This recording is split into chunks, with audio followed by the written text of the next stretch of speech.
Hello dear students, myself Ashish Kachhadiya and today we discuss topic related to soil mechanics. In today's topic we discuss about need number 5 permeability and seepage. તો start કરીએ આપણે. તો first of all તો આપણે એ જોઈએ કે આપણે આ વિડિયો લેક્ચરની અંદર કયા કયા ટોપિક્સ છે તે જોવાના છીએ. તો આપણે આ વિડિયો લેક્ચરની અંદર permeability એટલે કે પારગમ્યતા કેને કહેવામાં આવે છે તે પછી laminar flow and turbulent flow એટલે કે સ્તરીય પ્રવાહ અને વિક્ષુબ્ધ પ્રવાહ જે માટીની અંદર જે થાય છે એના વચ્ચેનો જે ડિફરન્સ રહેલો છે અને એ શેને ઓળખવામાં આવે છે તે આપણે જોશું. તે પછી ટેકનિકલ ટર્મ્સ એટલે કે અમુક જે વ્યાખ્યા ડિફિનેશન રહેલી છે તે જોશું અને difference between water throw pipe and soil એટલે કે પાઇપમાંથી અને માટીમાંથી જે પાણીનો પ્રવાહ જે પસાર થાય છે આ બંને વચ્ચે જે તફાવત રહેલો છે તે આપણે છે એ જોશું. તો સ્ટાર્ટ કરીએ. તો ફર્સ્ટ ઓફ ઓલ છે તો કે પરમેબિલિટી એટલે કે પારગમ્યતા કેને કહેવામાં આવે છે. Permeability is defined as the property of soil which permits flow of water through it. એટલે કે માટીના તેના છિદ્રોમાંથી પાણી અથવા તો અન્ય કોઈ પણ પ્રવાહી વહન થવા દેવાના ગુણધર્મને શેના વડે ઓળખવામાં આવે છે તો કે માટીની પારગમ્યતા વડે ઓળખવામાં આવે છે. બરાબર. જે માટી તેના છિદ્રોમાંથી પાણી અથવા તો કોઈ પણ પ્રવાહી છે એને વહન થવા દે તેવી માટીને શું કહેવામાં આવે છે કે પારગમ્ય માટી અથવા તો પરમિએબલ સોઇલ તરીકે ઓળખવામાં આવે છે.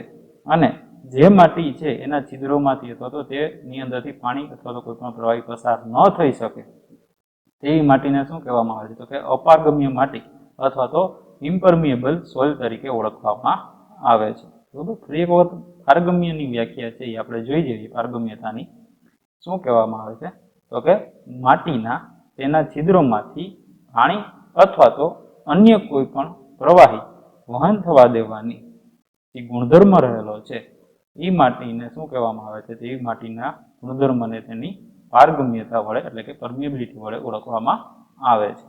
બરાબર. એક્ઝામ્પલની અંદર જોઈએ તો કે gravel is the most permeable in the soil એટલે કે માટીની અંદર જે ગ્રેવલ રહેલા છે એ શું છે તો કે એ સૌથી વધુ પારગમ્ય છે. સ્ટીફ ક્લે ઇઝ ધ લીએસ્ટ પરમેબલ એટલે કે દ્રઢ ચીકણી માટી જે છે એ શું છે તો કે તે છે એ ઓછી પારગમ્ય છે. અને રોક્સ આર ઇમ્પરમિએબલ એટલે કે ખડકો જે આવેલા છે એ કેવા છે તો કે એ અપારગમ્ય છે. બરોબર. આ સિવાય પરમિએબિલિટી જે છે એ ખાસ કરીને છે એનું આપણે જોઈએ તો કે કોઈ પણ નદીની આજુબાજુ તળાવ કે દરિયાકાંઠાના વિસ્તારમાં આપણે કોઈ પણ કન્સ્ટ્રક્શન કરવું હોય તો એના માટે છે ત્યાંની માટીની પરમિએબિલિટી ચેક કરવી ખાસ જરૂરી છે. કારણ કે તેની અંદરથી છે એ પાયાનું બેસી જવાના પ્રશ્નો અથવા તો એની અંદર ક્રેક આવવાના બિલ્ડિંગની અંદર કે પાયાની અંદર બરાબર એવા પ્રશ્નો છે એ ઉત્પન્ન થાય છે. પછી ડેમની વાત કરીએ તો ડેમની એક સાઈડ પાણી છે એ હંમેશાની માટે ભરેલું હોય છે તો એની અંદરથી છે એ પાણીનું શ્રવણ એટલે કે અંદર છે એ પાણી કેટલું ઉતરે છે ડેમમાં જમીનની એ પણ ખાસ જોવું છે એ છે. તે પછી કુવા અને બોરની અંદર છે એ પાણી છે એ આ જે પરમિએબિલિટી છે એના લીધે જ છે એની અંદર છે એ પાણી ભરાતું હોય છે. તો એ પણ કેટલું છે કઈને કઈ જગ્યાએ આપણે કૂવો અથવા તો બોર કરાવો એ પણ ખાસ છે એ ઇમ્પોર્ટન્ટ રહેશે. બરાબર. તે પછી રિટેનિંગ વાલ છે એની પાછળની બાજુ માટી અને પાણી છે એ બંનેની લીધે કેટલું પ્રેશર આવશે અને એના લીધે રિટેનિંગ વોલના સ્ટ્રક્ચરને કાંઈ પણ ચેન્જ નહીં થાય એ પણ ખાસ જોવું છે ઇમ્પોર્ટન્ટ રહેશે. બરાબર. આ બધી વસ્તુ છે એ પરમિએબિલિટીના આધારે નક્કી આપણે કરી શકીએ છીએ અને સીપેજ પણ એના માટે ખાસ ઇમ્પોર્ટન્ટ છે. બરાબર. તો ફરી એક વખત આપણે પરમિએબિલિટી એટલે કે પારગમ્યતાની વ્યાખ્યા જોઈ જાય કે માટીના તેના છિદ્રોમાંથી પાણી અથવા તો અન્ય કોઈ પણ પ્રવાહી વહન થવા દેવાના ગુણધર્મને શું કહેવામાં આવે છે તો કે માટીની પારગમ્યતા એટલે કે પરમિએબિલિટી વડે ઓળખવામાં આવે છે. તે પછી આપણે નેક્સ્ટ જોઈએ તો કે લેમિનાર એન્ડ ટર્બ્યુલન્ટ ફ્લો. બરાબર. લેમિનાર ફ્લો કેને કહેવામાં આવે છે અને ટર્બ્યુલન્ટ ફ્લો કેને કહેવામાં આવે છે તો કે માટીની અંદર છે એ આ બે પ્રકારના ફ્લો છે એ આપણને જોવા મળે છે. તો પહેલો ટોપિક છે એ આપણે જોઈએ તો કે in this type of flow each particle of water travel on a definite path એટલે કે સ્તરીય પ્રવાહ લેમિનાર પ્રવાહ છે આ પ્રકારનો જે પ્રવાહ છે એની અંદર પ્રવાહીના દરેક કણ કોઈ એક ચોક્કસ માર્ગ ઉપર જ વહન કરે છે. જ્યારે ટર્બ્યુલન્ટ ફ્લોની અંદર જોઈએ તો કે in this type of the flow, fluid particle travel on a zigzag way. એટલે કે વિક્ષુબ્ધ પ્રવાહ છે એની અંદર પ્રવાહીના કણોનો માર્ગ છે એ અવ્યવસ્થિત અને મરડાયેલા ટાઈપ્સનો હોય છે. Second topic, the fluid particle does not cross the path of each other. એટલે કે જુદા જુદા કણોના વહન માર્ગો એકબીજાને છેદતા નથી. જ્યારે ટર્બ્યુલન્ટ ફ્લો ની અંદર જોઈએ તો કે fluid particles cross the path of each other. એટલે કે જુદા જુદા કણોના વહન માર્ગ એકબીજાને છેદતા હોય છે. The resistance to flow is mainly due to viscosity of fluid. એટલે કે લેમિનાર ફ્લો છે, સ્તરીય પ્રવાહ જે છે એની અંદર છે એને જે અવરોધ નડતો હોય મોટા ભાગે શું હોય તો એ જે તે પ્રવાહીની જે સ્નિગ્ધતા છે, બરાબર, એટલે કે વિસ્કોસિટી જે રહેલી છે એના લીધે હોય છે. જ્યારે ટર્બ્યુલન્ટ ફ્લો ની અંદર જોઈએ તો the resistance to flow is mainly due to boundary condition. એટલે કે વિક્ષુબ્ધ પ્રવાહ જે છે એની અંદર પ્રવાહ છે એની અંદર શું હોય તો કે એની મોટા ભાગે જે આજુબાજુની સીમાઓ હોય એની સ્થિતિઓના લીધે, બરાબર, એની લીધે છે એ એનો અવરોધ હોય છે.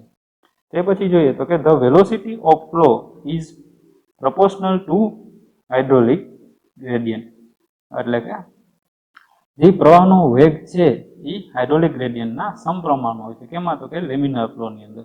ત્યારે ટર્બ્યુલન્ટ ફ્લો ની અંદર જોઈએ તો કે the velocity of flow is not proportional to the hydraulic gradient. એટલે કે ટર્બ્યુલન્ટ પ્રવાહ જે છે, ટર્બ્યુલન્ટ ફ્લો છે, બરાબર, એની અંદર છે એનો વેગ છે એ તેના હાઇડ્રોલિક ગ્રેડિયન્ટના સમપ્રમાણમાં હોતો નથી. બરાબર. The velocity of flow is less than the lower critical velocity. એટલે કે પ્રવાહનો વેગ છે તેના અધક્રાંતિક વેગ કરતા કેવો હોય છે તો કે એ ઓછો હોય છે. કેમાં તો કે લેમિનાર ફ્લો ની અંદર. જ્યારે ટર્બ્યુલન્ટ ફ્લો ની અંદર વાત કરીએ તો velocity of flow is more than the lower critical velocity. એટલે કે વિક્ષુબ્ધ પ્રવાહ એટલે કે ટર્બ્યુલન્ટ ફ્લો છે તેમાં પ્રવાહનો વેગ છે એ અધક્રાંતિક વેગ કરતા કેવો હોય છે તો કે એ વધારે હોય છે. For laminar flow, the Reynolds number is less than 2000. એટલે કે સ્તરીય પ્રવાહની અંદર રેનોલ્ડ નંબરનું મૂલ્ય કેટલું હોય છે તો કે 2000 કરતા ઓછું હોય છે. જ્યારે for turbulent flow, the Reynolds number is more than 4000. એટલે કે વિક્ષુબ્ધ પ્રવાહ માટે રેનોલ્ડ નંબરનું મૂલ્ય 4000 કરતા વધારે હોય છે. The flow through soil is laminar if the size of soil particle is less than 0.5 mm. જો માટીના કણો વ્યાસ 0.5 mm થી ઓછો હોય તો તે પ્રવાહ કેવો છે તો કે સ્તરીય છે એમ આપણે કહી શકીએ. ત્યારે ટર્બ્યુલન્ટ ફ્લો ની અંદર જોઈએ તો કે the flow through soil is turbulent if size of soil particles is more than 0.5 mm. જો માટીના કણોનો વ્યાસ છે એ 0.5 mm કરતા વધુ હોય તો તે પ્રવાહને આપણે ટર્બ્યુલન્ટ ફ્લો એટલે તો વિક્ષુબ્ધ પ્રવાહ તરીકે ઓળખી શકીએ. ઓકે, નેક્સ્ટ આપણે જોઈએ કે તો કે જે ટેકનિકલ ટર્મ્સ અથવા તો અમુક જે ડેફિનેશન છે, વ્યાખ્યાઓ રહેલી છે એના વિશે આપણે જોઈએ. એમાં પહેલી છે કે ટોટલ હેડ એટલે કે કુલ સીટ્સ છે એને કહેવામાં આવે છે. The total head at any point in flowing fluid is equal to datum head plus pressure head plus velocity head. એટલે કે વહેતા પ્રવાહીમાં કોઈ પણ બિંદુ આગળ કુલ સીટ્સ છે એ કેના વડે લેવામાં આવે છે તો કે datum plus pressure plus velocity head આ ત્રણેયના સરવાળા બરાબર છે એ લેવામાં આવે છે. ત્યારબાદ આપણે વાત કરીએ તો કે હાઇડ્રોલિક હેડ એટલે કે સ્મોલ h એટલે કે જલીય સીટ્સ. બરાબર. તો સોઇલની અંદર એન્ટ્રી અને એક્ઝિટ પોઈન્ટ આગળના પાણીના લેવલના તફાવતને શેના વડે ઓળખવામાં આવે છે તો કે જલીય સીટ્સ વડે ઓળખવામાં આવે છે. અને તેને માટીમાં થતા પાણીના સીસ્પી બરાબર કેટલો એના બરાબર હોય છે. જેટલો હેડ લોસ થશે પાણીનો બરાબર સોઇલની અંદર એના બરાબર છે એ આપણને જલીય સીટ્સ છે એ મળશે. અને એને ઇફેક્ટિવ હેડ તરીકે પણ ઓળખવામાં આવે છે. બરોબર. તે પછી આપણે જોઈએ તો કે હાઇડ્રોલિક ગ્રેડિયન્ટ એટલે કે I. The loss of head per unit length of flow through the soil is known as hydraulic gradient. એટલે કે પ્રવાહની એકમ લંબાઈ દીઠ થતા શીર્ષ વ્યયને હાઇડ્રોલિક ગ્રેડિયન્ટ તરીકે ઓળખવામાં આવે છે, જેને I બરાબર આપણે small h upon L capital L વડે કહીએ છીએ. જ્યાં h એટલે કે હાઇડ્રોલિક હેડ અને L એટલે કે જે આપણે સોઇલનું સેમ્પલ લીધું હોય તેની લંબાઈ છે એના વડે લેવામાં આવે છે. ત્યારબાદ આપણે જોઈએ તો કે પર્કોલેશન અથવા તો સીપેજ એટલે કે અંતઃસ્ત્રવણ તેને કહેવામાં આવે છે. The rain water after falling on earth, some part of it seeps through the soil and meet the groundwater. This process is called percolation. એટલે કે જમીનની સપાટી પર વરસાદનું પાણી અથવા તો કોઈ પણ બીજું પાણી જમીનમાં નીચેની તરફ વહન થઈ અને ભૂગર્ભ જળને મળે છે. આ ક્રિયાને શેના વડે ઓળખવામાં આવે છે તો કે અંતઃસ્ત્રવણ અથવા તો સીપેજ અથવા તો પર્કોલેશન વડે ઓળખવામાં આવે છે. ત્યારબાદ આપણે વાત કરીએ તો કે ડિસ્ચાર્જ વેલોસિટી. બરાબર, ડિસ્ચાર્જ વેલોસિટી કેને કહેવામાં આવે છે તો કે ડિસ્ચાર્જ ઓફ અ વોટર પર unit total cross sectional area of soil is known as discharge velocity. એટલે કે માટીના એકમ આડછેદ દીઠ થતા પાણીના વહનને શેના વડે ઓળખવામાં આવે છે તો કે ડિસ્ચાર્જ વેલોસિટી તરીકે ઓળખવામાં આવે છે. બરાબર, એનું ઇક્વેશન શું છે તો કે capital V is equal to small q upon capital A. એટલે કે q માં શું આવશે તો પ્રવાહ દર એટલે કે ડિસ્ચાર્જ અને કેપિટલ A એટલે કે તેનો આડછેદ.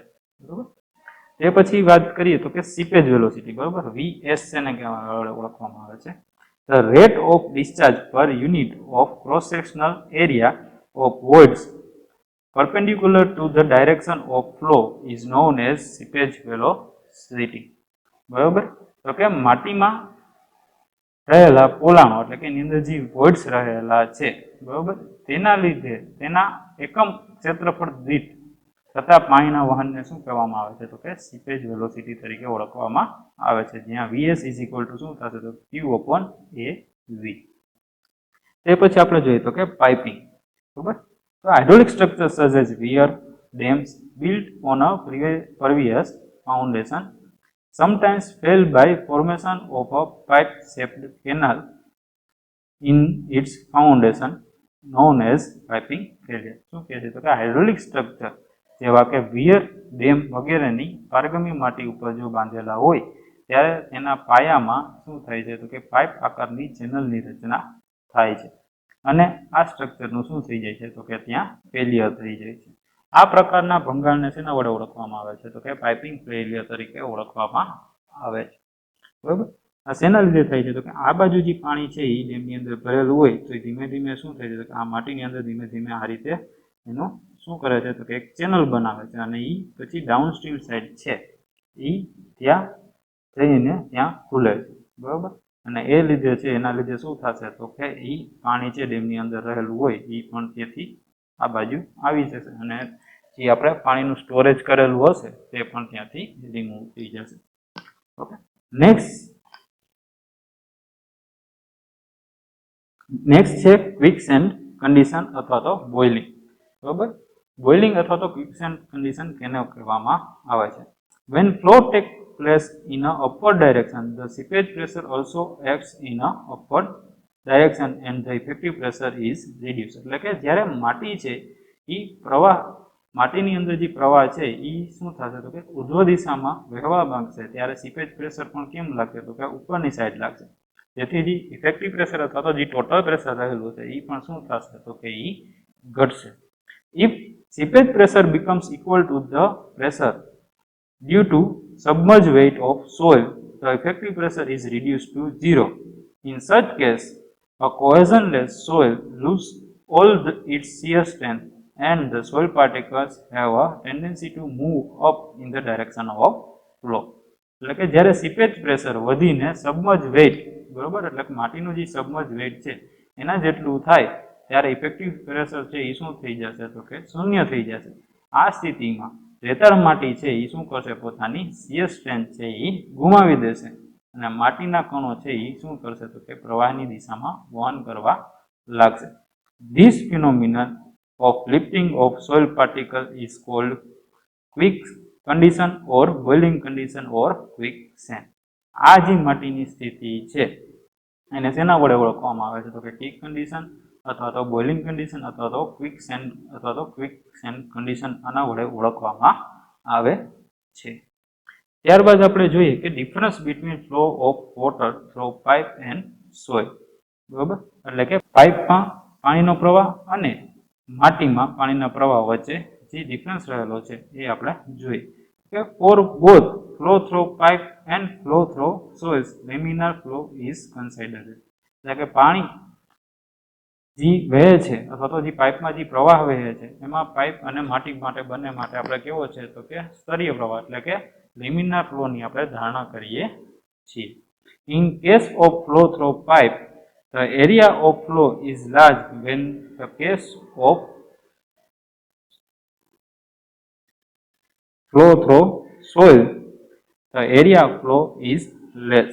એટલે કે જ્યારે પાણી છે એ પાઇપમાંથી પસાર થતું હોય ત્યારે માટીને છે એ શું મળશે તો કે એનો આડછેદ છે એ વધારે હોય છે, પરંતુ જ્યારે માટીમાંથી વહન થતું હોય છે ત્યારે એને વધારે છે એ અવરોધ છે એ સહન કરવો પડે છે. તો એને છે એનો એરિયા છે એ કેવો મળે છે તો કે એ ઓછો મળે છે.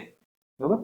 There is no resistance to flow through pipe except wall friction. The resistance to flow through soil is more. એટલે કે જ્યારે પાણી છે એ પાઇપમાંથી પસાર થતું હોય તો ત્યાંથી વહન થતું હોય ત્યારે એમાં કોઈ પણ જાતનો અવરોધ છે એ લાગતો નથી, સિવાય કેના તો કે આજુબાજુની વોલનો જે લાગતો હોય તેના સિવાય. બરાબર. અને જ્યારે માટીમાં છે એમાં અવરોધ છે એ બહુ ઝાઝો હોય છે. ઓકે, તો આપણે આ વિડીયો લેક્ચરની અંદર છે કુલ 4 ટોપિક્સ છે એ કવર કર્યા, જેની અંદર પરમેબિલિટી એટલે કે પારગમ્યતા કેને કહેવામાં આવે છે તે પછી માટીની અંદર લેમિનાર ફ્લો અને ટર્બ્યુલન્ટ ફ્લો છે એ કઈ રીતે વર્ક કરે છે અથવા તો કઈ રીતે હોય છે તે આપણે જોયું. એ પછી ટેકનિકલ વ્યાખ્યાઓ એટલે કે અમુક ટેકનિકલ ટર્મ્સ જે રહેલા હતા, વ્યાખ્યાઓ રહેલી હતી તે જોઈ, જેની અંદર total head, hydraulic gradient, seepage, બરાબર, અંતઃસ્ત્રવણ એટલે કે સીપેજ વેલોસિટી. તે પછી પાઇપિંગ અને બોઇલિંગ કન્ડિશન વિશે આપણે જોયું, અને ત્યારબાદ છે એ પાઇપમાં પાણીનો પ્રવાહ અને માટીની અંદર છે પાણીના પ્રવાહ વચ્ચેનો જે તફાવત હતો તે આપણે જોયું. Okay, thank you.